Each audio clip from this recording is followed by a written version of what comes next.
An eviction moratorium can be issued by the president, but will he issue it by executive order at the Republican convention this week?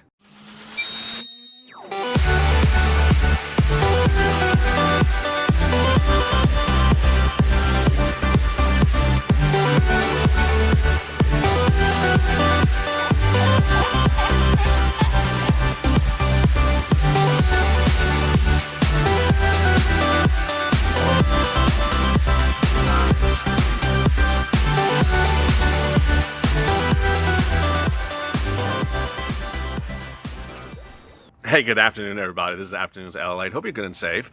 This is our 2-hour programming block that starts every day with the shack at 3:30, then goes to hazard pay, then FPUC, and finally rent eviction. Really interesting news today as a lot of Americans sit back and wonder if the pomp and circumstance of the Republican National Convention will feature a lot of executive orders. Now, one of the key questions is one for eviction moratoriums. Earlier today, I detailed the call to action of this channel, the Purple Power to debut a series of standalone bills, one for stimulus checks, one for FPUC, and I didn't do one for eviction moratorium, but I detailed what it would be in there. I said that you need an eviction moratorium, that no one would be evicted, and a mortgage forbearance, that no one would be foreclosed upon, during a period which has a sunset provision. The sunset provision would say that that would occur, that protection period would be in place now until the pandemic disappears or unemployment claims by the Department of Labor fall under 500,000 for 3 consecutive weeks. Why do I do that and how does it work? Well, let me explain what's going on. Nancy Pelosi and her eviction moratorium bill, which is provision, part of the HEROES Act, that bloated monstrosity that has the bailout for Andrew and Gavin. In there, she said, well, let's just do an eviction protection until January. Okay, what's January? A lot of the problems that states have had, and certainly the federal government had this the first time around of the CARES Act, where things were just sort of to expire in July, that things were just set to expire or be extended to certain dates with no indication of what that date represents. Why is an eviction moratorium in place until January? It doesn't make sense. Let me use the state of Delaware as an example. Their eviction protection statewide says there's a protection in place currently in the state of Delaware to what date? 30 or 60 days after the pandemic's over. So they're not tying it to a fixed date. They're tying it to a change in society, which is really what you have to do. What would be the idea that I would propose? Well, if you saw my call to action, which I debuted on Saturday, I said the call of action should be tied to unemployment numbers.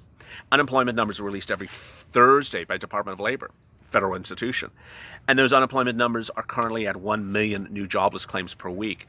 They were at 200,000 when the pandemic started, before the pandemic started, really one of the best unemployment numbers in a long, long time under this president. But they shot up to 1 million when the pandemic hit, stayed at 1 million for 20-something consecutive weeks, the worst run since the Great Depression, improved 2 weeks ago to 900,000, and then shot back up last week to 1 million.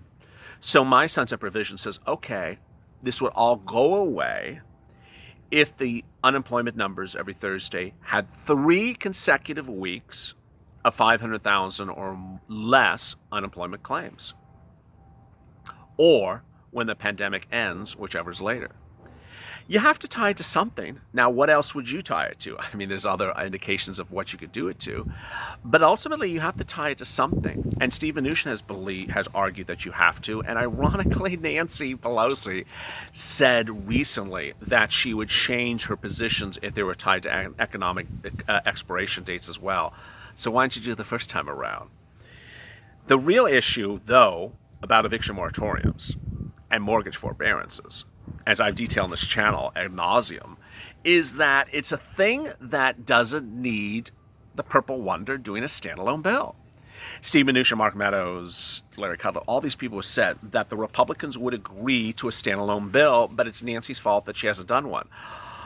Okay, have you done one? The better question is, why isn't the president?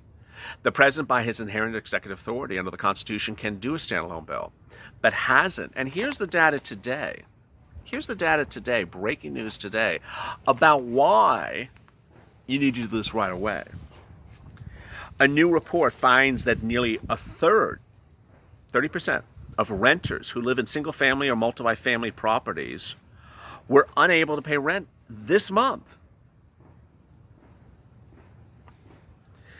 According to a new survey by Avil, if I'm pronouncing it correctly. It's the result of unemployment benefits not being paid by, because someone doesn't want to settle on that issue as well. And a result of a standoff between Republicans and Democrats over a relief package. Sound familiar? It's horrible. Now, the data says that this is horrible not just for renters but landlords, which you have to think about as well. It said of these people, of this 30% that can't make rent this month, nationally, of that number, 30% are small landlords who basically only really own one building or two buildings. And that income is the vast majority of their personal monthly income. And it's gone. So let me explain how this goes up the food chain very quickly. Nancy Pelosi doesn't get you unemployment benefits, so you don't get $400 a week that Steve Mnuchin offered you 4 weeks ago. So you don't have 4 weeks of $400, $1,600. Let's do as husband and wife, $400, $1,600, and $1,600, $3,200. You don't have $3,200 of unemployment benefits because Steve Mnuchin offered you $400 a week. Nancy says strategically it's not in her best interest to accept that right now. Okay, so $3,200, you didn't make rent. You didn't pay August. What happens to the landlord? Landlord doesn't have the August rent either. Landlord is not some conglomerate. This landlord, this is his or her only business, your rental income. They don't have it. What are they going to do? What are they going to do? Individual landlords make up the majority of single-family rental owners across the country, says CNBC today. 23 million units are owned by individual investors, says the census. So this means that the vast majority of apartment buildings are the only income of the only individual for one property they have. So we always have to think about everyone involved in the food chain because you can't just have everyone going belly up. Our data shows that 40% of renters and 35% of landlords are digging into their emergency funds and savings to cover everyday expenses, says Ranning Kuhn, CEO of Avil. This collaboration is more important now than ever as we see for public policy making in Washington enact solutions to the crisis. He saw incomplete rent payments in March to May at 93%, an increase of 93%.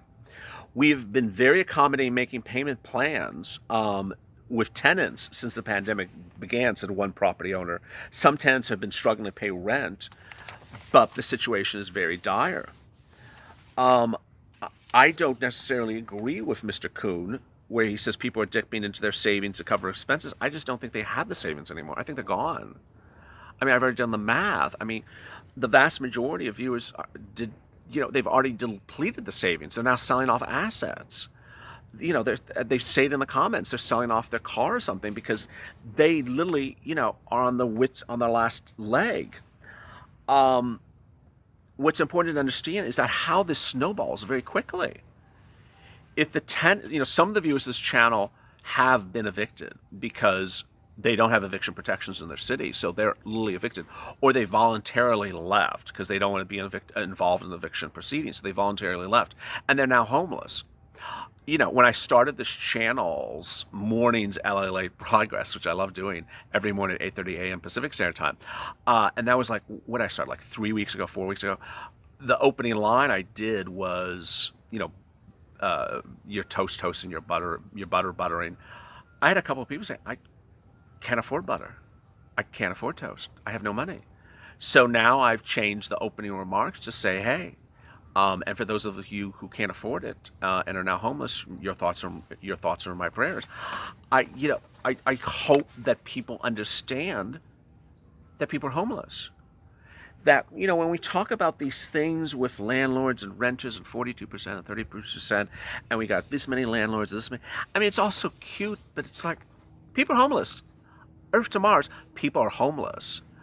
So as we sit here now at 9 minutes into this video, the key issue is, where is the president? You're going to the Republican National Convention.